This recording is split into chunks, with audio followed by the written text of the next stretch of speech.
High friends, welcome to all of you. ज्या दिवसाची आपण वाट पाहत होतो तो सोनेरी दिवस काल 6 मे 2025ला उगवलेला आहे. आपल्या सर्वांना माहीत आहे की महापारेषणने त्यांच्या वेबसाईटवर विद्युत सहाय्यकचा रिझल्ट डिक्लेअर केलेला आहे आणि या लिस्टमध्ये जेवढेही सर्व विद्यार्थी जेही सिलेक्टेड झाले असेल ओव्हरऑल महाराष्ट्रामधून त्या सर्वांचे मनापासून खूप खूप अभिनंदन मित्रांनो. कारण की तुम्ही खूप मेहनत केलेली आहे आणि त्या मेहनतीचं फळ हे तुम्हाला काल मिळालेलं आहे. खास करून नॉलिफाय अकॅडमीचे जे ऑनलाईन किंवा ऑफलाईनचे विद्यार्थी असेल ज्यांनी जिथून कुठून बॅच केलेली असेल त्या सर्वांचे पण मनापासून अभिनंदन मित्रांनो. कारण की आपण घेतलेल्या मेहनतीला यश आलेलं आहे. कारण की मागच्या कित्येक वर्षापासून आपण मेहनत करत होतो की या दिवसासाठी फक्त, तर तो दिवस काल उजाडला आणि आज तुमच्यासमोर जो आहे तो रिझल्ट आहे. नक्कीच तुम्हाला तुमचा आनंद जो आहे तो गगनात मावत नसेल, मी समजू शकतो. तुम्ही तुमच्या स्वतःचं नाव, तुमच्या आईवडिलांचं नाव, सोबत स्वतः अकॅडमीचं नाव मोठं केलं, याच्यापेक्षा आमच्यासाठी कोणताही गर्व नाही आहे. कारण की नेहमी म्हणत असतो, मी नेहमी शिकवताना सांगत असतो की क्लासमध्ये बसलेला विद्यार्थी असो या ऑनलाईनमध्ये मोबाईलमध्ये पाहणारा व्हिडिओ पाहणारा विद्यार्थी असो, एकच अपेक्षा असते शिकवताना. प्रत्येक टॉपिक प्रत्येक दिवस हा एकच उजाडतो की या कन्सेप्टचा फायदा झाला पाहिजे, परीक्षेमध्ये विद्यार्थ्याला समजला पाहिजे आणि त्याचा रिझल्ट आला पाहिजे. याच उद्देशाने जेव्हा मी शिकवतो आणि असा जेव्हा रिझल्ट येतो तेव्हा खूप चांगलं वाटतं. कारण की माहीत आहे का की कुठेतरी असं वाटतं की हा विद्यार्थी जेव्हा आपल्याशी जुळला आहे तेव्हा कुठेतरी त्याच्या यशामध्ये थोडंसं तरी तिडभर वाटा हा माझा आहे, माझ्या मेहनतीचा आहे आणि त्याचं मला खूप गर्व आहे. ज्या विद्यार्थ्यांना अजून एक सांगतो मित्रांनो, काल भरपूर सारे विद्यार्थ्यांचे कॉल आले. जेवढे कॉल शक्य होत असेल, शेकडो विद्यार्थ्यांचे कॉल आहेत, जेवढे विद्यार्थ्यांचे कॉल होत असेल तेवढे विद्यार्थ्यांचे कॉल उचलले मी. खूप सारे आणि काल जे विद्यार्थी भेटायला आले होते, तुम्ही पाहिलंच असेल की जे ताशे वगैरे चालू होते तर थोडंसं त्याच्यामध्ये कॉल उचलले गेले नाही आहे. तर ज्यांचा माझा कॉल आला नाही मी त्यांना नक्कीच कॉल करेल किंवा मग तुम्हीसुद्धा आज मला कॉल करू शकता. दुसरी गोष्ट, ॲटलिस्ट एक मेसेज तरी करा, नक्की मला तुमच्या ज्या भावना आहेत त्या पोहोचतील. दुसरी गोष्ट की ज्या विद्यार्थ्यांचं सिलेक्शन लिस्टमध्ये नाव आहे अजून त्यांनी सुद्धा कॉल मेसेज केला नाही, तर मित्रांनो जर तुम्ही आपल्या अकॅडमीचे विद्यार्थी असाल, तुम्हाला जर तुमच्या यशामध्ये मला वाटत असेल की बा माझा कुठेतरी एक वाटा आहे, तीडभर का असे ना, तर नक्की एक मेसेज कराल तुम्ही, तुमचा फोटो, तुमचं पूर्ण नाव. कारण की तुम्ही काय केलेलं आहे हे सगळ्या जगाला माहीत झालं पाहिजे. कारण की तुमची मेहनतसुद्धा कमी नाही आहे. कारण की आम्ही फक्त 20% मेहनत केली असेल, पण त्या 80% मेहनत, त्या यशामध्ये तुमच्या 80%चा मेहनत वाटा आहे. कारण की जेव्हा शिक्षक हा फक्त मार्ग दाखवत असतो, एक शिकवण्याचा मार्ग दाखवण्याचं काम करतो, पण त्या मार्गावर चालण्याचं काम जे आहे शेवटी विद्यार्थी करत असतो. खूप सारे विद्यार्थी बॅच लावतात, खूप सारे विद्यार्थी पैसे भरतात, पण त्याच्यानंतर जेव्हा जे रिझल्ट काढणारे विद्यार्थी, जे मेहनती विद्यार्थी आहे, ते जे चालत राहतात, सांगत राहतात, त्यांना यश एक दिवस नक्की मिळते. हे त्याचं काल उदाहरण आहे. पण सगळ्या या गडबडीमध्ये मी बोलत असताना कुठेतरी हा व्हिडिओ ज्या विद्यार्थ्यांचं त्या लिस्टमध्ये नाव नाही आहे ते सुद्धा ऐकून राहिले असेल की सर आमचं नाही झालेलं आहे, आम्ही पण खूप मेहनत केली होती, आमचं सिलेक्शन थोड्या मार्काने राहून गेलेलं आहे किंवा आम्ही कुठेतरी कमी पडलो. मित्रांनो, काळजी करू नका, घाबरू नका. सगळ्यात महत्त्वाची गोष्ट की टेन्शन घेऊ नका. कारण की जीवनामध्ये मी कालही माझ्या टेलिग्राम चॅनलला मेसेज टाकला होता की जोपर्यंत तुम्ही जिंकत नाही तोपर्यंत तुम्ही हरलेले सुद्धा नाही आहे, हे गोष्ट लक्षात ठेवा. कारण की काय आहे ना, आता पहा, आता सगळं काही आपल्याला या व्हिडिओमध्ये डिस्कस करायचं आहे की जे पॉईंट्स आहे, आता काय चुका झाल्या, काय नाही झालेल्या आहे, येत्या महावितरणमध्ये आपल्याला रिझल्ट काढायचा असेल तर काय करावं लागेल, काही नाही, आपण कुठं कमी पडलेलो आहोत, ह्या सगळ्या गोष्टी विचारात घेण्याजोग्या आहे. तर सगळ्यात पहिले तर आता बोलण्यासारखी गोष्ट हेच आहे फक्त की ज्या विद्यार्थ्यांचं सिलेक्शन नाही झालेलं आहे त्यांच्याबद्दल. फक्त त्याच्या आधी एक नोट अशी आहे की ज्या विद्यार्थ्यांचं सिलेक्शन झालेलं असेल मित्रांनो, तुमचा जो सत्कार समारंभ आहे त्याचा भव्यदिव्य कार्यक्रम आपण आपल्या अमरावतीला ठेवणार आहे. तर तो येत्या महावितरणच्या पेपरच्या नंतर 22 मे नंतर ठेवणार. त्याचं शेड्यूल मी तुम्हाला व्हॉट्सअपला मेसेज करेल. तेव्हा तुम्ही तुमच्यासोबत फॅमिली जर पॉसिबल असेल तर त्यांना आपल्या सत्कारासाठी आवर्जून तुम्हाला यायचं आहे. हे एक नोट आहे. कारण की मी मेसेज टाकलेला आहे पण ज्या विद्यार्थ्यांपर्यंत पोहोचला नाही त्यांना सांगतो आहे व्हिडिओमार्फत. आता राहिलं आहे की ज्या विद्यार्थ्यांचं सिलेक्शन राहून गेलेलं आहे त्यांनी काय, म्हणजे कुठेतरी त्यांच्या मनात खूप दुःख असेल कुठेतरी की बा माझ्यासोबतच्या विद्यार्थ्याचं, माझ्या फ्रेंडचं सिलेक्शन झालं, माझं नाही झालं, मी पण खूप मेहनत केली होती. आणि कुठेतरी अजून तेही विद्यार्थी आहे की जे समजा म्हणजे खूप सारे अलग अलग कॅटेगरीचे विद्यार्थी आहे. मी तुम्हाला बॅचमध्ये ज्यांनी ऑफलाईनची बॅच केली होती किंवा ऑनलाईनची, त्यांना माहीत आहे मी काय काय बोललो आहे. तर 50-60 विद्यार्थी राहायचे बॅचमध्ये, तेव्हाच सांगायचो की याच्यातले क्रिमी झोनवाले विद्यार्थी कोणते रिझल्ट आणून देतात. रोज 1 दिवसाआड 2 दिवसाआड तुम्हाला मोटिवेशन दिलं, तुम्ही आठवत असेल तुम्हाला. ज्या विद्यार्थ्यांना प्रामाणिक मेहनत केली आहे त्याचं नाव त्या लिस्टमध्ये आहे. पण हां, अजून एक महत्त्वाची गोष्ट की जे मी बोललो आहे की ज्या विद्यार्थ्यांनी प्रामाणिक मेहनत केलेली आहे त्याचं नाव त्या लिस्टमध्ये आहे. पण याच्यात कुठेतरी असेही काही विद्यार्थी आहे की प्रामाणिक मेहनत केली पण 0.3 मार्कानं, असं तर काही विद्यार्थी की 0.08 मार्कानं सुद्धा वेटिंगमध्ये आलेले आहे किंवा काही वेटिंगमध्ये नाही आहे, वेटिंगच्या बाहेर आहे.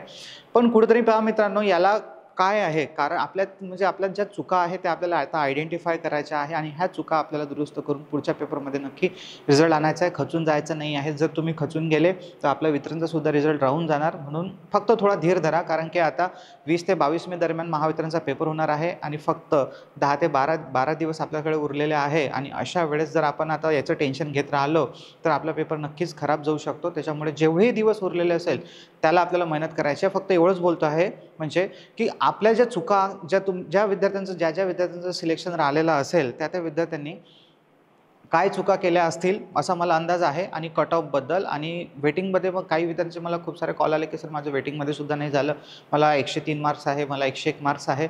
तर पहा मित्रांनो, जे त्यांनी लिस्ट टाकलेली आहे सिलेक्शन लिस्ट, याच्यामध्ये जो त्यांनी कट ऑफ दिलेला आहे हे जनरल ओबीसी, जसं आता पहिलं जिथं जर आपण पाहिलं तर त्याच्यामध्ये दिसतं तुम्हाला अप्लाइड कॅटेगरी आणि सिलेक्टेड कॅटेगरी. तर आता हा जो आहे आणि ते सिलेक्टेड अंडर अगेन्स्ट म्हणजे जनरल आहे किंवा मग वुमन रिझर्वेशन आहे की प्रोजेक्ट अफेक्टेड आहे, तर त्याला काही कोणत्या कॅटेगरीमध्ये सिलेक्ट झाला, फक्त हे महत्त्वाचं आहे सिलेक्टेड कॅटेगरी. आता काय होतं की ज्या ओबीसीच्या जागा आहे 747 बहुतेक, तर त्याच्या खाली ह्या जागा अशा सिक्वेन्स वाईज नाही दिलेल्या आहे, खाली पण त्याच्या ओपनच्या जागा आहे. म्हणून एक्झॅक्टली कट ऑफ शोधण्यासाठी मला तेवढा आता वेळ नाही मिळाला. म्हणून महापारेषण जे आहे ते कट ऑफची लिस्ट आज किंवा उद्या टाकेलच, तेव्हा आपल्याला कळेल की कट ऑफ कितीपर्यंत गेला एक्झॅक्टली. पण जो अपेक्षा होती आपल्याला की कट ऑफ हा 90पर्यंत येईल, त्याच्यापेक्षा जास्त कट ऑफ गेलेला आहे. याचं कारण काय आहे? तर याचं कारण आपल्या सगळ्यांना अपेक्षा होती की 90पर्यंत हा कट ऑफ येऊन जाईल. म्हणजे ज्या विद्यार्थ्यांचे 90पर्यंत मार्क्स येत होते, नेहमी कॉल मॅसेजवर विचारत होते, त्यांचं जे वाटत होतं की बा आपलं होऊनच जाणार सिलेक्शन, तर त्यांचं आज नसेल झालं. तर मित्रांनो, त्यासाठी पहा काय काय फॅक्टर्स आहे. एक सगळ्यात महत्त्वाचं की पेपर हा शिफ्ट वाईज होता, त्याच्यामुळे नॉर्मलायझेशन झालं. नॉर्मलायझेशन झालं तर जो स्कोर असेल कोणाचा कमी झाला असेल, कोणाचा वाढला असेल, तो आता कसा झाला, काय झाला हे आपल्याला कळत नाही आहे. दुसरी गोष्ट की जे विद्यार्थी अप्रेंटिसशिपचे भरपूर सारे विद्यार्थी होते ज्यांनी की महापारेषणमध्ये अप्रेंटिसशिप केली होती, तर त्यांना त्या अप्रेंटिसशिपचे 10% मार्क्स म्हणजे खूप जास्त मार्क्स होतात. ते विद्यार्थ्यांना 13 मार्क्स जे आहे ते सुद्धा अप्रेंटिसशिपचे मिळालेले आहे. तर त्यांच्यामुळे खूप मोठा स्कोर त्यांचा वाढला आणि जे कट ऑफ आहे ते वाढलेले आहे. आता फक्त एक गोष्ट तुम्ही केली असेल की तुमचं जे तुम्ही पहिले सिलेक्शन लिस्ट पाहिली असेल, नंतर वेटिंग लिस्ट पाहिली असेल आणि नंतर मग आता त्यांनी पूर्ण मार्क्ससुद्धा टाकलेले आहे की कोणत्या विद्यार्थ्याला किती मार्क्स मिळाले आहे. ज्या विद्यार्थ्यांना जेवढाही सिलेबस अपडेट पूर्ण शिकलेला असेल आणि जर कोणत्या विषयामध्ये चांगले मार्क्स घेतले पण एखाद्या विषयामध्ये जर निगेटिव्ह मार्क्स पडला असेल किंवा 0 पडला असेल, तर त्याचंसुद्धा सिलेक्शन लिस्टमध्ये नाव नाही आहे. त्याच्यावर तुम्ही समजू शकतो की खूप जास्त मेहनत केली आहे. असते खूप साऱ्या विद्यार्थ्यांचं की बा आपण टेक्निकलवरच रिझल्ट काढून टाकू किंवा मग आपलं नॉन टेक्निकल चांगलं आहे तर आपण फक्त नॉन टेक्निकलवर रिझल्ट काढून टाकू, टेक्निकल तर फक्त. ह्या सगळ्या गोष्टी थोड्याशा डिस्कस करण्याजोगत्या आहे, कारण की काय आहे ना, पेपर आहे महावितरणचा. तसा मी याच्या संदर्भात व्हिडिओ टाकणारच होतो वेगळा, पण आता याच व्हिडिओमध्ये तुम्हाला सांगतो आहे की आता तुम्हाला तुमच्या ज्या विद्यार्थ्यांचं सिलेक्शन झालं त्यांना माहीत आहे की तुम्ही काय एफर्ट्स घेतलेले आहे आणि ज्या विद्यार्थ्यांचं सिलेक्शन नाही झालं त्यांना माहीत आहे की त्यांना आता त्यांच्या चुका दिसतच असेल की कुठं काय आपण चुका केल्या. भरपूर सारे लिस्ट आहे या चुकांची आणि ह्या चुका सांगण्याचं कारण फक्त एवढंच आहे मित्रांनो की कुठंतरी ह्या चुका डबल नाही झाल्या पाहिजे वितरणमध्ये आणि आपल्याला त्याच्यामध्ये सुद्धा आपल्याला यश मिळालं पाहिजे. सगळ्यात महत्त्वाची चूक की खूप साऱ्या विद्यार्थ्यांनी फक्त थेरी केली, MCQवर अजिबात प्रॅक्टिस केली नाही. बरोबर, थेरी केली, फक्त थेरी केली. काही खूप साऱ्या विद्यार्थ्यांचे कॉल आले, खूप साऱ्या विद्यार्थ्यांनी एकच सांगितले की म्हणजे सांगण्याचं तात्पर्य सांगतो की काही जणांचे थेरीवर सुद्धा रिझल्ट आलेले आहे. म्हणजे काल असे विद्यार्थी की सर मी रेग्युलर बॅच केली पण एवढं काही म्हणजे अभ्यास नव्हता झालेला, पण नंतर फास्ट ट्रॅक बॅचमध्ये खूप जास्त अभ्यास झाला आणि फास्ट ट्रॅक बॅचचा खूप जास्त फायदा झाला. म्हणजे फक्त 2 ते 3 महिन्याचा जो अभ्यास होता माझा त्याच्या भरोशावर माझा रिझल्ट आला. असेही विद्यार्थी आहेत. तर काही 2-2, 3-3 वर्षापासून जे किंवा 4-4 वर्षापासून अभ्यास करणारे आहेत त्यांचेसुद्धा रिझल्ट हे काही मार्कानं राहून गेलेले आहे. तर वेगवेगळ्या कॅटेगरीचे वेगवेगळे विद्यार्थी आहे. पण महत्त्वाचा डिस्कशनचा पॉईंट हाच आहे की जेव्हा आपण सांगत होतो अभ्यास करायला तेव्हा काही पॉईंट्स होते. जसं आता मी जेव्हा थेरी तुम्हाला शिकवतो तेव्हा नेहमी म्हणतो की MCQसुद्धा वाचा, कारण की मी तो MCQसुद्धा तुम्हाला शिकवलेले आहे. पण MCQ वाचायचं जे काम आहे हे ॲक्च्युली फक्त तुम्हालाच करायचं होतं, कारण की मी तसं तुम्हाला काही MCQ एक वाचून देणार नव्हतं. तर आता भरपूर सारे ऑनलाईनमध्ये, आता मी ऑफलाईनमध्ये पाहत होतो ना, ऑफलाईनमध्ये कारण की जेव्हा माझ्यासमोर विद्यार्थी बसले राहायचे तेव्हा मी जेव्हा रोज काही ना काही क्वेश्चन्स विचारायचो किंवा टेस्ट घ्यायचो, तेव्हा जे विद्यार्थी प्रामाणिकतेनं मेहनत करत होते ते लीडलाच होते. त्यांचे मार्कही दिसत होते आणि त्यांचा परफॉर्मन्ससुद्धा, त्यांचा कॉन्फिडन्ससुद्धा बदलत होता वेळोवेळी. कारण हे प्रश्नाची उत्तरं पटापट येत होते. जे विद्यार्थी MCQs नाही वाचत आहे, फक्त बॅचमध्ये येत आहे, बसत आहे, ते नक्कीच आज त्या सिलेक्शन लिस्टच्या बाहेर आहे. त्यांना नक्की चुका कळल्या असेल, की मी तुम्हाला नेहमी सांगत होतो की तुम्ही थेरी करत आहे, तुम्ही थेरी लक्षात ठेवत आहे, पण त्याच्यासोबत तुम्हाला MCQ करावेच लागेल. रोज सांगत होतो की ॲटलीस्ट 50-60 तरी MCQ वाचा. महिन्याचे तुमचे 1000-1500 होतील. पेपर येईल तेव्हा चांगला जाईल. कशासाठी MCQ वाचा? कारण की त्याच MCQच्या भरोशावर आपला कॉन्फिडन्स वाढतो की प्रश्नाला जज कसं करायचं. जे 4 ऑप्शन्स आले, 5 ऑप्शन्स आले, त्यातलं बरोबर ऑप्शन्स कसं, ज्या चुका आपण केलेल्या असतील या महापरीक्षांच्या पेपरमध्ये त्या तिथेच इम्प्रूव्हमेंट होतात ना, म्हणून MCQ वाचा. पण ठीक आहे, काही जणांनी त्याचे वाचले असेल, काही जणांनी फार वाचलंच नसेल, पण ज्यांनी वाचलंच नाही त्यांचा तर काही रोलच नाही आहे. वाचायला पाहिजे होत्या. तुम्ही लक्ष ठेवा, रिझल्ट येण्यासाठी मी आता तेच सांगतो आहे की रिझल्ट येण्यासाठी फक्त टेक्निकल कारणीभूत नाही आहे ना, नॉन टेक्निकल कारणीभूत. कोणतीही एक्झाम घ्या मित्रांनो, कोणतीही. त्या मी आताही काही दिवसा अगोदर जो व्हिडिओ टाकला होता त्याच्यामध्ये हेच सांगितलं आहे की जर तुम्हाला साधी पिओनची जरी एक्झाम काढायची असेल ना, कोणतीही काढायची असेल, त्याच्यात जेवढेही सब्जेक्ट आहे प्रत्येक सब्जेक्टमध्ये तुम्हाला म्हणजे चांगला स्कोर करणं गरजेचं आहे. प्रत्येक विषयाचा हा अभ्यास करणं गरजेचं आहे.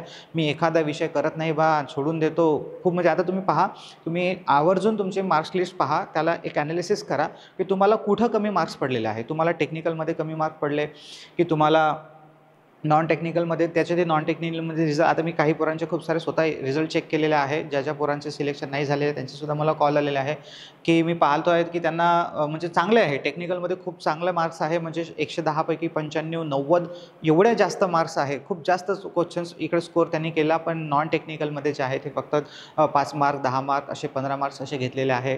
रिझनिंगमध्ये जे 20 मार्काचं रिझनिंग होतं ते तुम्हाला 4-4.5 मार्क भेटत आहे. गणितामध्ये तर कोणाला आउट ऑफ पैकी आउट ऑफ भेटलेले आहे, तर कोणाला मग 2 मार्क, 2.5 मार्क असे आहे. मराठीसारख्या विषयामध्ये तुम्हाला फक्त 1.5 मार्क, 2 मार्क, म्हणजे जे सिलेक्शन राहिलेलं आहे अशा गोष्टींचं सिलेक्शन ज्यांचं झालं नाही आहे याचा विचार करा मित्रांनो की इम्प्रूव्हमेंट कुठं आपल्याला पहा, इम्प्रूव्हमेंटची कुठं गरज आहे.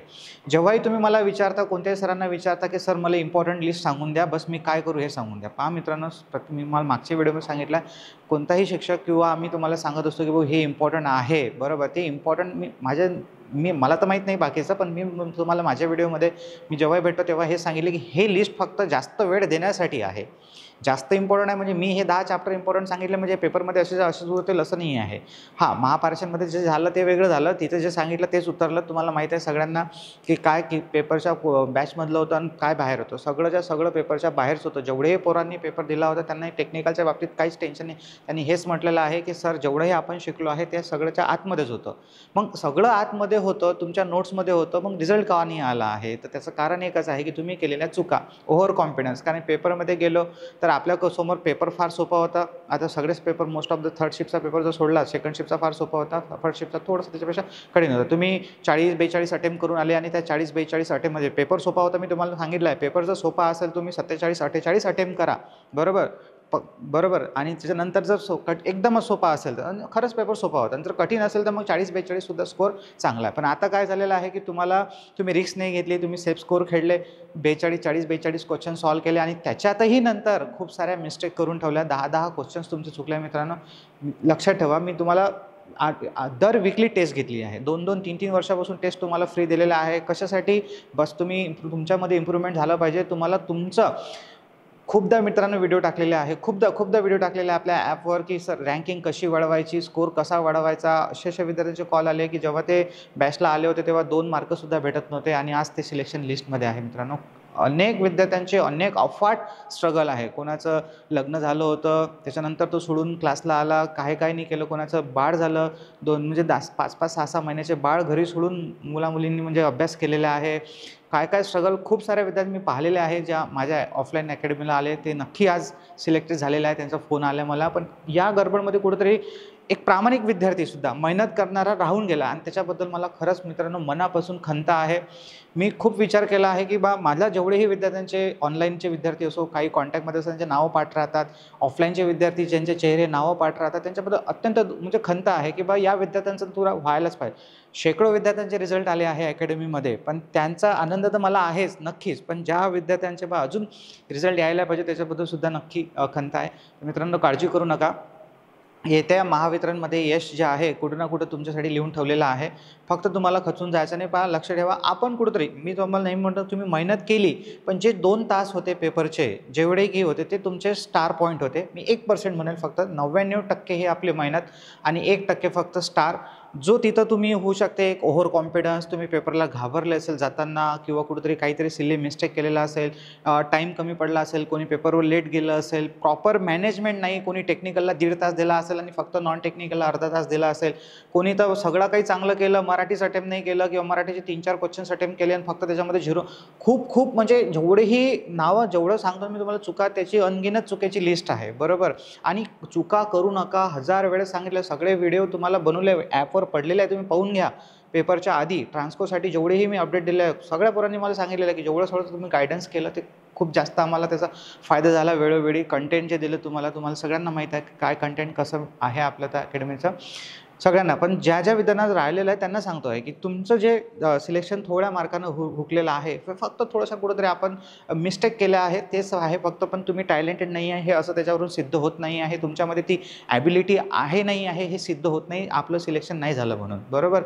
तुम्ही पहा तुमचा स्कोर कुठंतरी फक्त आपल्या थोड्याशा सिले मिस्टेक आपल्याला कारणीभूत पडल्या आहे. पण काळजी करू नका, बस फक्त 10 ते 12 दिवस एकदा तुमचा हा पेपर अजून थोडासा जोश लावा.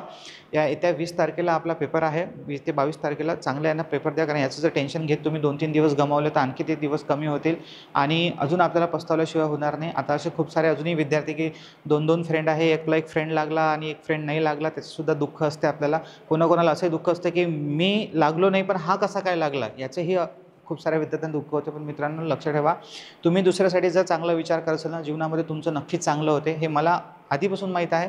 आणि माझा हाच नेहमी उद्देश असतो नेहमी शिकवण्यामध्ये की आपण जर कोणाचं भलं करत नक्की आपल्याला भलं होते.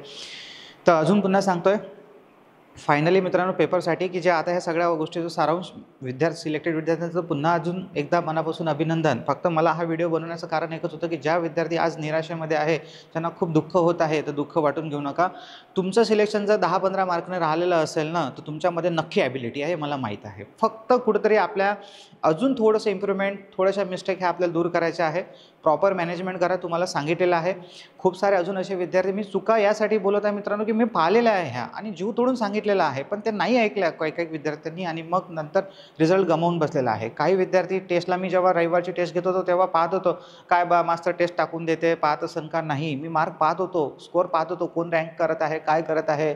पोरांचे कॉल येत होते, एक पोरं एका क्वेश्चन्सवर डिस्कशन करून इम्प्रूव्हमेंट करत होते स्वतःला.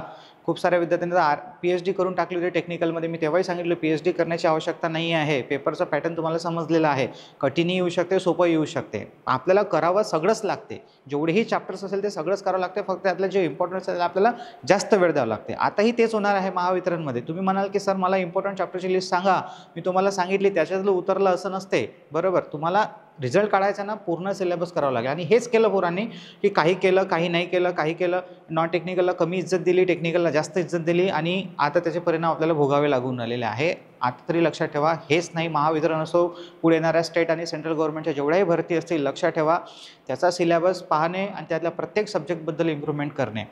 जे विद्यार्थी एज बारच्या जवळ आहे त्यांचं तर ठीक आहे, पण जे विद्यार्थी आता 20, 22, 23 वर्षाचे असतील किंवा 24-25 पर्यंत, मित्रांनो तुमची तर आता म्हणजे असं म्हणजे स्टार्टिंग आहे. ओके, जे यंग विद्यार्थी आहे एवढ्याला खचून आपल्याला जाता येणार नाही. कारण माझ्याकडे आतापर्यंत खूप सारे असे विद्यार्थी पाहिले की जे 28, 30, 29चे होते. तुमच्या म्हणजे खूप सारे विद्यार्थी मला भेटायला आले सुद्धा आहे, ज्यांचं सिलेक्शन 22-19 वाल्या विद्यार्थ्यांसुद्धा. आता काही असा काल विद्यार्थी आहे की त्याचं 20 वर्ष रनिंग वय आहे, त्याचंसुद्धा सिलेक्शन झालेलं लगेच ITI नंतर जॉईनिंग झालेलं आहे. असे सुद्धा विद्यार्थी आहेत. गायडन्स त्यांना केलं, त्यांनी ऐकलं. खूप सारे विद्यार्थी मला असं सुद्धा विचारलं होतं की सर आम्ही पॉली करू का, अप्रेंटिसशिप करू का. ज्यांनी माझं सजेशन ऐकलं की अप्रेंटिसशिप करू नका, पॉली करू नका, सध्या अभ्यासाला वेळ द्या, हे भरती झाल्याच्या नंतर तुम्हाला करणंच आहे. आज त्यांचे रिझल्ट पाहून मला खूप आनंद होतो की आपण त्यांना केलेलं गायडन्स हे खूप कामात पडलं, कारण त्यांनी ते ऐकलं, मेहनत केली, वेळ दिला स्वतःला, मेहनत केली आणि आज रिझल्ट आला. तर शेवटी अल्टिमेटली एकच सांगतो आहे फायनली की मित्रांनो, ज्या चुका तुम्हाला रिवाईज करून देतो आहे एकदा, ठीक आहे, तोंडी सांगतो आहे. सगळ्यात पहिले मी टेस्टबद्दल बोलतो की टेस्ट तुम्ही दिल्या नाही आहे, अजूनही वेळ आहे. तुम्हाला सगळे नॉलिफायचे जेवढे विद्यार्थ्यांना पूर्ण टेस्ट फ्रीमध्ये अवेलेबल करून दिलेले आहे. आता नेक्स्ट जेवढी टेस्ट असेल ते टेस्ट देताना आपण फायनल महावितरणची टेस्ट देत आहे हा विचार करा. लाईव्ह टेस्टचा खूप फरक पडतो. खूप सारे विद्यार्थी नंतर टेस्ट देऊ बा, आपण रात्री 12 वाजता टेस्ट देऊ, काही अर्थ नाही आहे मित्रांनो त्याला. माइंडसेट खूप स्ट्राँग पाहिजे की मी जिथं मी असा सॉल्व्ह करतो ना, एक्झॅक्टली मी पेपरमध्ये गेल्यावर तसाच सॉल्व्ह करेल. असं आलं तर मी असं करेल, असं आलं तर. आता माझा क्लासमध्ये जर स्कोर कमी असेल तर हा मी कसा इम्प्रूव्हमेंट करू शकतो. खूपदा व्हिडिओ बनवलेला आहे, खूपदा, आणि त्यासाठी डबल हे सांगतो आहे की रिव्हिजन आणि प्रॅक्टिस हेच दोन यशाचे गमक आहे. आपल्याला करावं लागेल, होते आपण जर केलं तर अजूनही इम्प्रूव्हमेंट करा. लाईव्ह टेस्टची प्रॅक्टिस करा. टेक्निकलला किती वेळ द्यायचा आहे. आता जे 80 मार्क्सचा पेपर आहे आपला, त्याच्यामध्ये आपला सेफ स्कोअर मला विचारत आहे विद्यार्थी. आता सेफ स्कोअरबद्दल आपल्याला काहीच बोलता येत नाही, कारण की तिथंसुद्धा नॉर्मलायझेशन होणार आहे. तुम्हाला जेवढं जास्तीत जास्त स्कोअर करता येईल तेवढा ॲक्युरेट जास्तीत जास्त स्कोअर करा. ओव्हर कॉन्फिडन्समध्ये जाऊ नका. जे चारही ऑप्शन्स तुम्हाला पेपरमध्ये बरोबर वाटतात ना, त्याच्यामध्ये इलिमिनेशन पद्धत वापरा. कोणतं 3 ऑप्शन चुकीचे आहे किंवा 5 ऑप्शन असेल तर कोणते 4 ऑप्शन चुकीचे आहे, आणि बरोबर आहे तर का बरोबर आहे, चुकला तर का चुकला, नक्की ॲनालिसिस करा. गोष्टी ज्या आहेत त्या समजून करा. अशा रट्टा मारल्यासारखा करू नका, कारण की तुम्हाला माहीत आहे रट्टा मारणारे विद्यार्थी कुठं ना कुठंतरी अजून राहून जातात. ठीक आहे. आणि जे कन्सेप्च्युअली पूर्ण डीपमध्ये शिकलेले आहे त्यांना नक्कीच आता तुम्हाला माहीत असेल की रिझल्टमध्ये आपल्याला नाव दिसत आहे.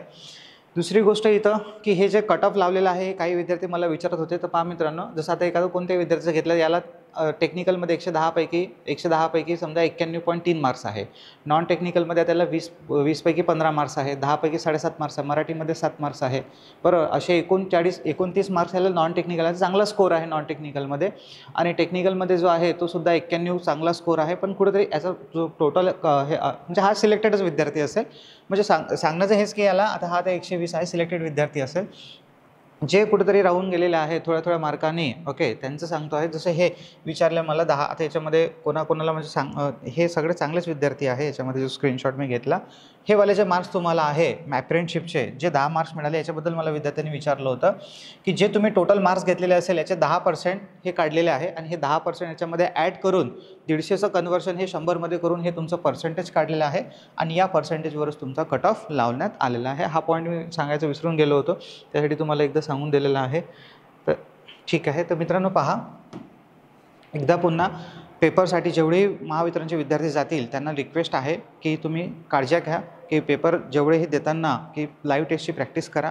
जसा पेपर तुम्हाला इथं सॉल्व्ह करा, इथंच तुमचा स्कोर करा. जसा इथे स्कोर असेल त्याच्या नियर अबाउट स्कोर तुमचा फायनल पेपरमध्ये असेल. आपल्या काय मिस्टेक होतं त्या अजूनही सुधारा.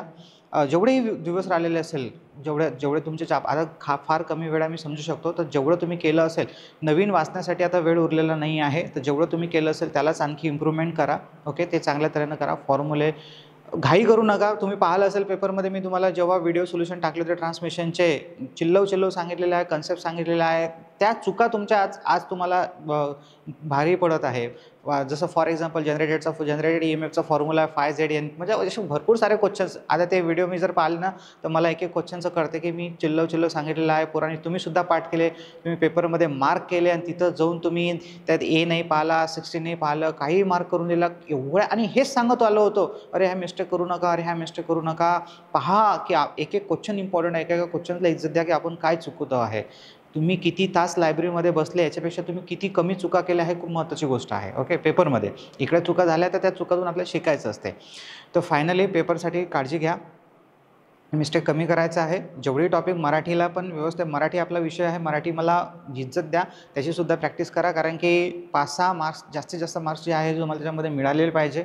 शेवटी या परीक्षेचं नावच स्पर्धा परीक्षा आहे. ही फक्त नुसतं परीक्षा नाही आहे 10व्या-12व्या वर्गासारखी, की तुम्हाला इथं जेवढे मार्क्स मिळाले तिथल्या पर्सेंटेजला कोणीही विचारत नाही. फक्त जर आपण ॲडमिशन सोडलं तर बरं, जीवनामध्ये हे जे मार्क्स आहे, इथे मार्क्स तुम्हाला या परीक्षेमध्ये स्पर्धा आहे, ज्याच्यामध्ये जास्त प्रॅक्टिस करणं ॲबिलिटी आहेत, नक्कीच तो समोर जातो. तर ज्या चुका मी तुम्हाला सांगितल्या त्याला काळजीपूर्वक हे करा, फॉलो करा. पेपर जसा तुम्ही इथं सॉल्व्ह करताय तसंच सॉल्व्ह कराल. दुसरी गोष्ट, जेवढंही तुम्ही आता वाचलेलं असेल तेच वाचा. थेरीवर अजून जास्त भर द्या, कारण की 100 अजून एक गोष्ट सांगतो, MCQ वाचणं सोडायचे नाही आहे, MCQ वाचायचे आहे, पण त्याला कमी वेळ तुम्ही थेरीला द्या, कारण की थेरी तुम्ही एक चॅप्टर कराल, तुम्ही शेकडो क्वेश्चन, 100-200 क्वेश्चन त्याच्यावर सॉल्व्ह करू शकता. त्या जेवढे तुम्ही एरिया वाचलेला असेल त्याच्यातून जसे तसे क्वेश्चन आले तर. पण MCQमध्ये असं असतं की तसाच्या तसाच क्वेश्चन आला तर ठीक आहे, किंवा त्याच्याशी थोडासा निगडीत, बरोबर. फक्त MCQचा फायदा आपल्याला एवढा होतो की आपण ज्या चुका करतो, जे आपली ॲबिलिटी असते ऑप्शन सिलेक्शनची, ती आपली इम्प्रूव्हमेंट होते. दुसरं नॉन टेक्निकलचं, त्याचे कॅल्क्युलेशन्स, त्याचे फास्ट स्पीड, टाईम मॅनेजमेंट याच्याकडे भर द्या. आता जो पॅटर्न आहे महापारेषणचा, महावितरणचा, तो महापारेषण सारखाच आहे, फक्त क्वेश्चनची संख्या जी आहे ती कमी आहे आणि टाईम कमी आहे. तर नॉर्मलायझेशन होईल हे डोक्यात विचार घ्या. दुसरी गोष्ट की त्याच्यामध्ये प्रत्येक विषयामध्ये पॉझिटिव्ह मार्क घेणं कंपल्सरी आहे किंवा नाही हे त्यांनी त्याच्या आता जे अपडेट टाकलं होतं महावितरण ते त्यांनी सांगितलेलं नाही आहे. तर एकदा लक्षात ठेवा की प्रत्येक विषयामध्ये आपल्याला पॉझिटिव्ह मार्क्स भेटले पाहिजे याचीसुद्धा काळजी घ्या. आणि फायनली लास्टला एकच की ज्या विद्यार्थ्यांचं अजून पुन्हा ज्या विद्यार्थ्यांचं खूप म्हणजे सिलेक्शन झालेलं आहे ते सर्व विद्यार्थ्यांचं अभिनंदन.